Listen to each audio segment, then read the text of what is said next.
Hello, everybody, and thank you for tuning into the Mixed Section Report. Hope everybody had a great Labor Day weekend. So, I want to talk about the story I came across. It's about a liberal who attended a Trump rally. He expected aggression. Instead, he's treated with incredible kindness, even gets invited to Bible study. Well, look at this. We are not a bunch of insurrectionists, racist, and crazy people.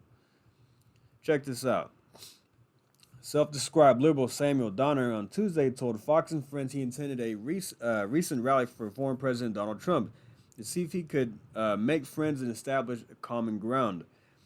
So I'm actually going to play 2 minutes of the video so you can actually hear what he's talking about here. And yeah, it's actually very good.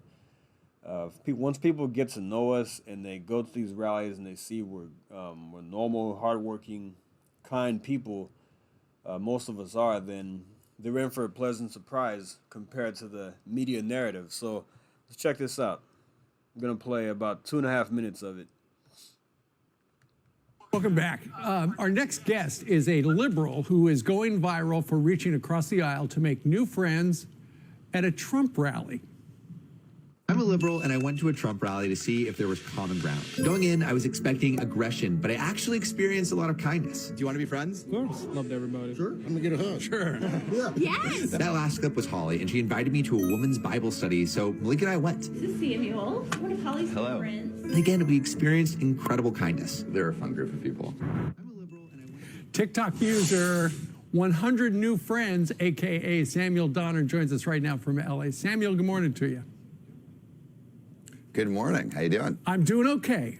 Great to meet you. We saw this. We thought we got to talk to this guy. So the idea was you wanted to go to what you, as a liberal, thought would be a hostile environment, a Trump event, and have that turn out. It actually was much more friendly than I was expecting. I mean, as like growing up in LA, you think that these events are going to be like very aggressive. And also I was kind of just saying that I was a liberal, but I was absolutely like baffled that people wanted to talk and would actually be friends with me when I asked, want to be friends? And they said yes. That's right. So ultimately, I think what you found is that it is easy to find common ground with people you do not agree with politically, right? Yeah, I think that's what like 100 New Friends in Jubilee is about. That's the company I'm working with. Is we're just trying to find common ground between humans, and I think like at the end of the day, humans have a lot more common ground than we're led to believe. So. Right. Let's take a look. Here's another clip. You trying to find common ground with more humans. I'm a liberal, and I'm trying to make friends at a Trump rally to see if there's more common ground than I thought. You want to be friends? Oh, absolutely. I'm Sam. What's your name? I'm Todd. Can you tell me about your shirt? We're non-binary. What does that mean? Well, that means that we are very much against what our current socialist president is doing. We have a tremendous racial problem. We don't have to be part of that. We're not a part of that. We support people of all races, and so anybody that says that Republicans are racist are absolutely incorrect.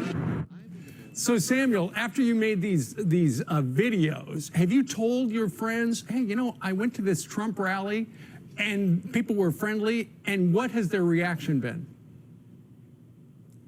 I mean, like a lot of, well, when I was going over, they're like, you're going to like Memphis, one of like the homicide capitals of the world, and of the country, and like there's a lot of gun violence over there, and then you're going to a Trump rally on top of that.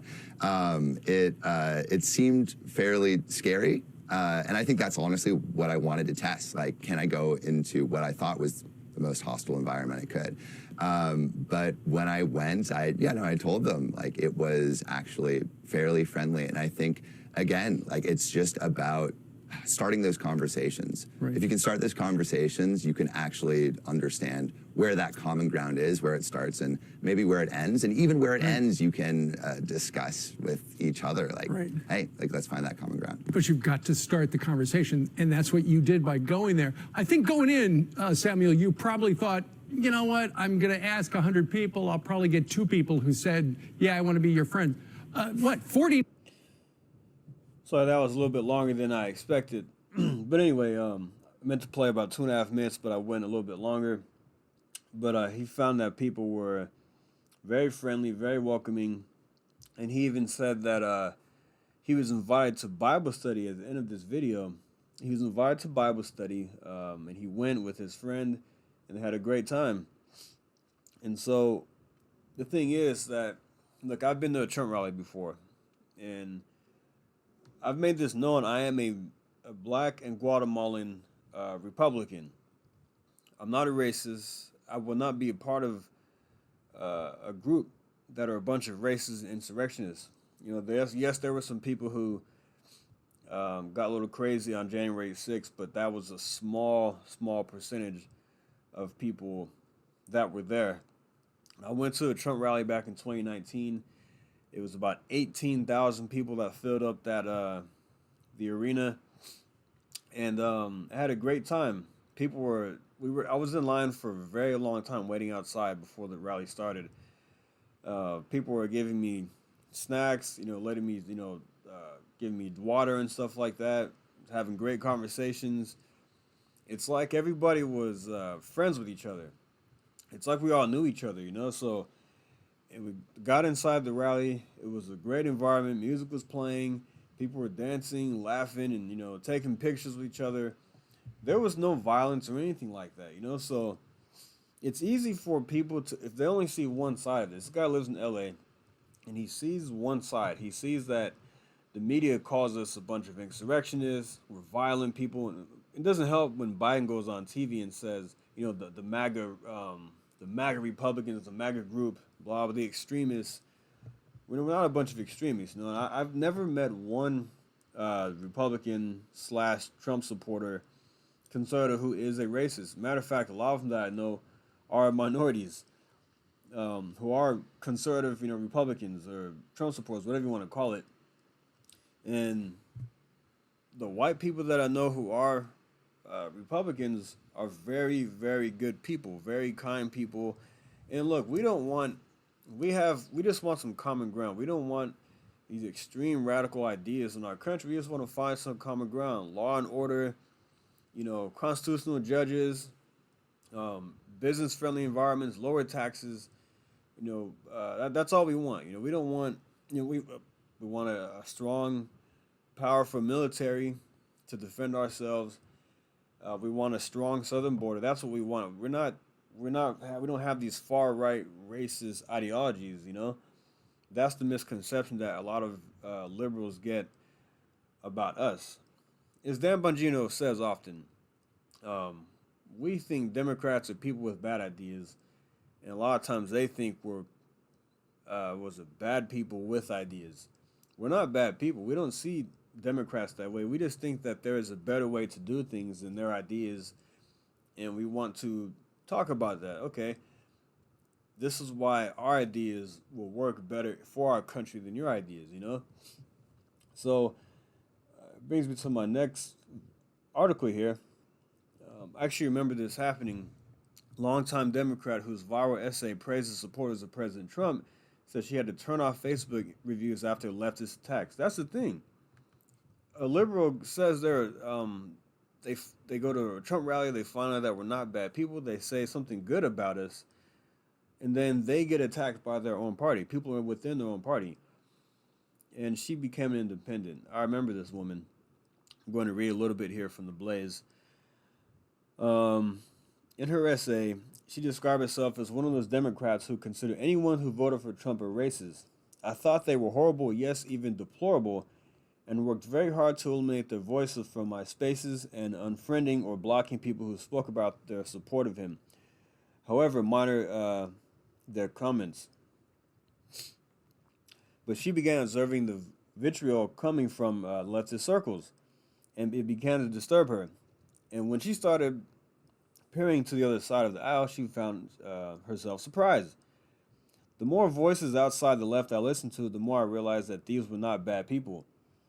They were not racist, Nazis, or white supremacists. We had differences of opinions on social and economic issues, but a difference of opinion does not make your opponent inherently evil.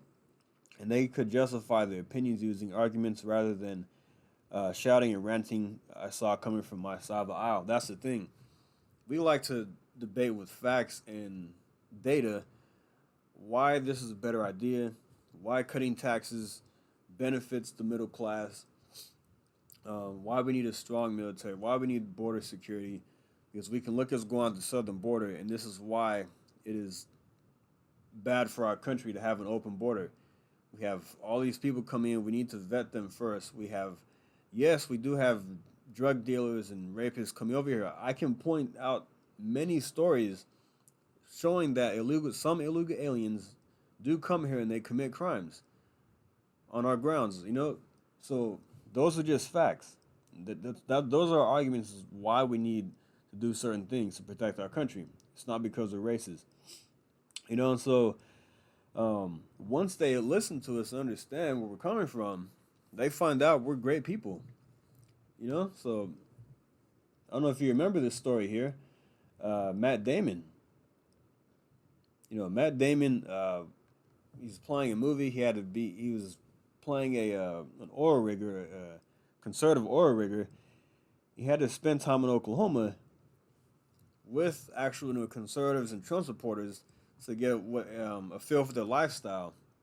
And this is what he had to say about it. Matt Damon went and lived with Trump supporters in order to learn their ways.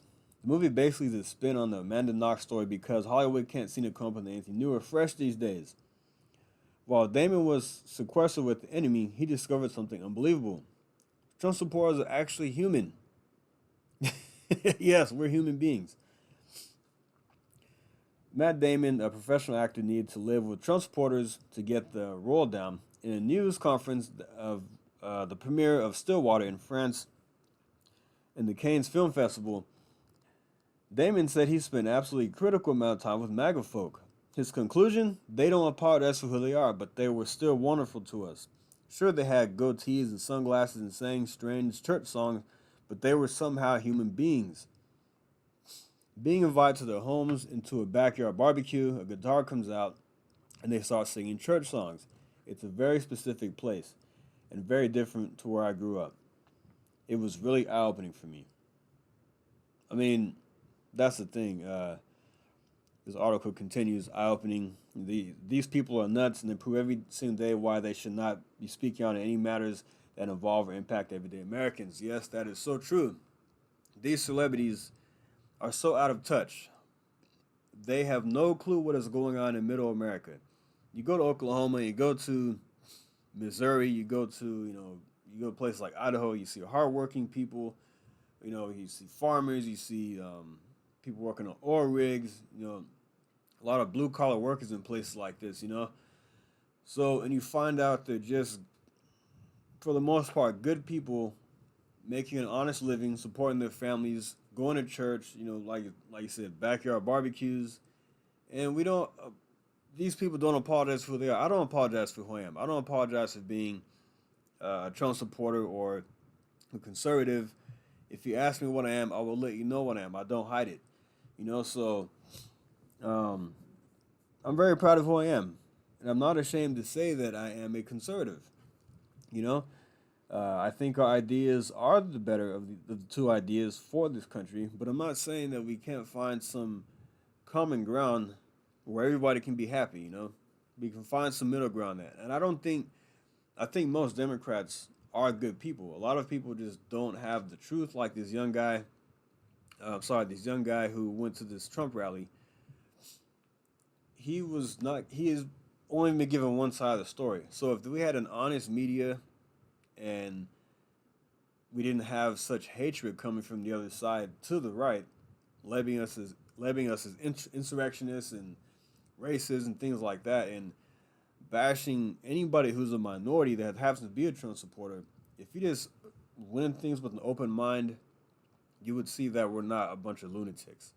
So yeah, I'm very happy that people, kudos to this guy and this girl who went out and actually found out for themselves what the truth is, and one of them actually switched parties, or became an independent. So yeah, that's great news. We need more people to do things like this, so we can have a unified country. Because when you get out in the streets and talk to people and deal with people every day, we don't have all these differences like the media plays us out, to be.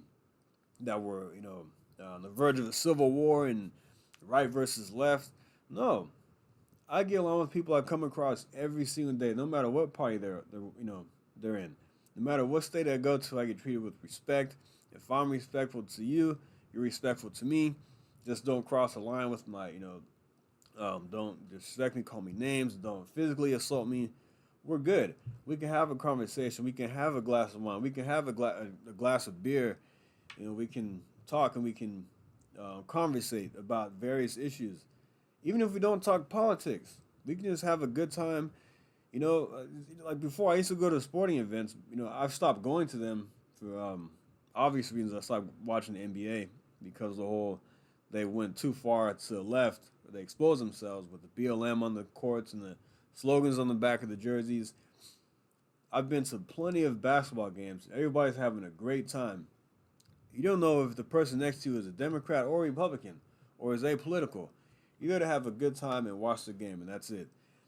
And Americans have a lot more in common than the media plays out to be. We're not a bunch of racists. This is not a racist country. And for the most part, people do get along, and the average person is willing to help the next man when he's in need or when she's in need. So yeah, that's just how it is. That's what I've come across, and I've always felt that way about America, is that we're a melting pot of different cultures and different races and things like that. And for the most part, we do get along with each other, and we should not let the media tear us apart, because that's what they want us to do. So yeah. Anyway, I'm going to end the video right there. Thanks for listening. Like and subscribe, and I will see you next time. Thank you. Take care.